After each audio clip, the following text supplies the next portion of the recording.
Okay. ఇండస్ట్రీలో మీరిప్పుడు 40 సంవత్సరాలు ఉన్నారు. కానీ మనకి మధుర జ్ఞాపకాలని కొన్ని ఉంటాయి సార్. అలానే కొంత వెనక్కి తిరిగి చూసుకుంటే ఎందుకొచ్చానురా బాబు ఈ ఇండస్ట్రీకి, రాకుండా ఉండాల్సిందే అనే టైపు ఎప్పుడైనా ఆలోచన వచ్చిందా? లేదు. లేదు కదా? ఫస్ట్ 2 సంవత్సరాల ట్రయల్స్ అప్పుడు కొంచెం బాధపడే సంఘటనలు, సన్నివేశాలు ఉన్నాయి కానీ అలా ఒకసారి వెళ్ళిపోయానన్నమాట. వెళ్ళిపోయారా? ఓకే. ఒకసారి ఆ 2 సంవత్సరాల ట్రయల్స్లో 87, 86, 87 ఇన్స్టిట్యూట్ చేసింది. 87 జూలైలో అయింది. ఓకే. 87 ఏదో ఒకటి చిన్న క్యారెక్టర్ ఆత్మకథ చెప్పాను కదా, అది చేశాను. దాని తర్వాత 1-2 చిన్న సినిమాలు చేశాక ఇప్పుడు నేను ఇందాక చెప్పాను కదా, అవును. ఇక్కడ ఉన్నప్పుడు నెక్స్ట్ చెన్నైలో ఎంట్రీ, హైదరాబాద్ ఘర్షణ, చెన్నైలో ఎంట్రీ, నెక్స్ట్ హీరో, కట్ చేస్తే ఇంకొక 5-6 సినిమాలు హీరో. ఆడికి వెళ్ళి చూస్తే అర్థమైంది ఏంటంటే ఈడ మూసుకొని పడడం బెటరు. ఇది మహాసముద్రం, ఇది ఈదడం అంత ఈజీ కాదు. ఓకే. వద్దురా బాబు, ఇదేదో పెద్దవాళ్ళు సంపాదించింది తీసుకొచ్చి మనం తగలబెట్టి అని చెప్పి వెళ్ళిపోయా. ఓకే. వెళ్ళిపోతే మళ్ళీ ఎంకరేజ్ చేసింది కూడా మా ఫాదరే. అవునా? ఫాదర్ నుంచి సపోర్ట్ ఉంది ఫుల్ అయితే. ఓకే. వెళ్ళు, నీకెందుకు, ట్రై చేయను. ఆ రెండోసారి రీఎంట్రీలో అవకాశం, ఆ అంకుశం అవకాశం, శివ అవకాశం, అప్పుడు ఓకే. నేను కష్టపడ్డది చాలా తక్కువే. అదేలేండి. 87 జూలైలో వచ్చాను. 89 ఫిబ్రవరి, అంటే 87 July to 89 February, 89 February Shiva start అయింది. అక్టోబర్కి రిలీజ్ అయిపోయింది, సక్సెస్ అయ్యి. అంటే 2 సంవత్సరాలు కష్టపడి, 2 సంవత్సరాలు కూడా లేదు, 1.5 ఇయర్ కష్టపడ్డారు. అది పెద్ద ఇది కాదు, ఎందుకంటే నాతో చేసి ఇంకా 36 ఏళ్ళ నుంచి ఇంకా తిరిగేవాళ్ళు ఉన్నారు. అవునుగా. అయితే సార్ మనకి ఇప్పుడు మీ ఫాదర్ దగ్గర నుంచి మీరంటే సినిమా కష్టాలు, కృష్ణ కష్టాలు అంటే పెద్దగా లేవు అని చెప్పేసి అర్థమవుతుంది మీ ఫ్యామిలీ బ్యాక్గ్రౌండ్ తెలుస్తాయి. ఇందాక మీరు ఒక థియేటరు, ఒక 25 ఎకరాల పొలము, ఒక political background and family. Me father ఉంచిన ఆస్తులు అలానే ఉంచారా, ఇంకా ఏమైనా ఎక్కువ కూడబెట్టారా? ఒక్కటి ఏంటంటే మీరు ఒక్కళ్ళైనా, మీ బ్రదర్స్? ముగ్గురు బ్రదర్స్, ఒక సిస్టర్. ఓకే. సిస్టర్ది సెటిల్ అయిపోయి ఆవిడ వెళ్ళిపోయింది. ఓకే.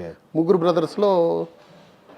బ్రదర్స్కి డివైడ్ చేసి అప్పుడే రాసేసాడు పొలం. ఓకే. ఓకే. నాకు ఒక 8 ఏకర్స్ 9 ఏకర్స్, ఇంకొక ఆయనకి ఒకటి. మా అన్న అమెరికాలో ఉంటారు. ఓకే. నేను ఇటు వచ్చేసాను. మా తమ్ముడు పొలం అదంతా చూసుకునేవాడు. ఒక స్టేజ్లో ఆయన అక్కడ సాఫ్ట్వేర్ కంపెనీని సక్సెస్ అయ్యాడు. నేను సక్సెస్ అయ్యి నేను సంపాదించుకుంటున్నప్పుడు మా ఫాదరు నన్ను పిలిచి ఒక మాట అడిగాడు. మీరిద్దరు అక్కడ బాగానే ఉన్నారు కదా, ఈ పొలం మొత్తం చిన్నాడికి ఇచ్చేద్దాం అనుకుంటున్నాను, మీరు ఏమంటారా అని అన్నాడు. ఇచ్చేయమన్నా. సూపర్. ఇచ్చేయమన్నా. వెళ్ళి ఒకరోజు పిలిచాడు ఆయన, ఎప్పుడో వచ్చాడు. తర్వాత నేను వెళ్ళి ఒకరోజు పిలిచారు, వెళ్ళి సంతకాలు పెట్టేసి వచ్చేసాను. సూపర్. థియేటర్ ఉందా? థియేటర్ మామూలుగానే అమ్మేశారు. ఓకే. అదే అంత కుటుంబ ఆస్తిలాగే అమ్మేశాం. ఓకే. అంటే పల్లెటూరే కదా, అంతే కోట్లు వచ్చేదేం కాదు. అవును. ఇప్పుడు ఆ పొలం కూడా అమ్మేశాం, ఎందుకంటే వాడు ఓవర్ ఆల్కహాలిక్ అయ్యి లివర్ సిరోసిస్ వచ్చి చనిపోయారు. అయ్యో. తమ్ముడు. అయ్యో. ఆ లివర్ సిరోసిస్ వచ్చి బాధపడేటప్పుడు వాళ్ళందరినీ అక్కడి నుంచి ఇక్కడికి తీసుకొచ్చేసా. ఓకే. ఓకే. మా అమ్మ నాన్న అందరినీ తీసుకొచ్చేసి అవి అక్కడ అమ్మేసి ఇక్కడ సెట్ చేసి ఇక్కడ వాళ్ళు, మా అమ్మ నాన్న వాళ్ళతోటి ఉండేవాళ్ళు. ఇప్పుడు వాళ్ళిద్దరు కూడా చనిపోయారు. ఓకే. ఓకే. వాళ్ళ పిల్లలు వాళ్ళు ఇద్దరు, ఒక బాబు, వాళ్ళకి సెట్ చేసి వాళ్ళకి ఇక్కడ ఒక 4 ఫ్లాట్స్ తీసిచ్చాను. ఓకే. ఆ డబ్బులతోటి వెరీ గుడ్. కొంత అమౌంట్ ఎన్ని పెట్టుకొని ఇప్పుడు ఆ అమ్మాయి ఆ పిల్లల్ని బాగా పెద్ద చేసి ఇప్పుడు 2 పిల్లలు అమెరికాలో ఉన్నారు. Wow, good. పీజీ చేస్తున్నారు. Very good. ఓకే. ఆ అమ్మాయి వాడు పోయిన తర్వాత వాళ్ళని సాకి, మా అమ్మ నాన్న కూడా వాళ్ళతోనే ఉండేవాళ్ళు.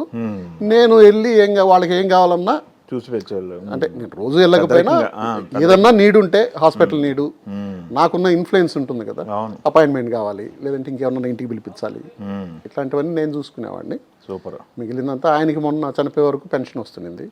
ఆయన చనిపోయిన తర్వాత ఈమెకి పెన్షన్ వస్తుంది. వాళ్ళు హ్యాపీగా సెటిల్ అయ్యారు. బట్ మా నాన్న దగ్గర నుంచి నేనేం తీసుకురాలి.